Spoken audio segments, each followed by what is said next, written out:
તો કાર્યક્રમની શરૂઆત કરવી પહેલા જેણે જેણે આત્માઓ ગુમાવ્યો છે એ તમામ આત્માઓને ભગવાન મહાદેવ એના ચરણે રાખે અને આ ભારતીયોને કહો કે બસ હવે ભારતીય બનો, જ્ઞાતિવાતીના વાડા મૂકો નકર મરી ગયા માનો.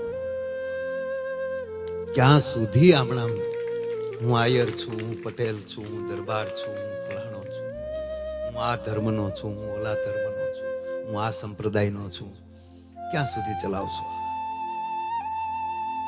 બાકી રહ્યું તે સંપ્રદાય ધર્મના માણસો કાંઈક ના કાંઈક ટુકડા મુકાવીને ભારતની અખંડતાને તોડવાની વાતો કરે. પણ જ્યારે આવા એક ધાર્મિક કાર્ય થતા હોય એ ગામમાં લઈ તો આપણે શરૂઆત કરવી જ પડશે કે અમારા ગામમાં કોઈ જ્ઞાતિવાદ નહીં હોય. અમારા ગામના એકનું સુખ એ આખા ગામનું સુખ હશે અને એકનું દુઃખ એ આખું ગામ દુઃખ વહેંચી લેશે. એને અસર નહીં થવા દે. અમારા ગામની એકતા અમે કોઈ દી તૂટવા નહીં દઈએ.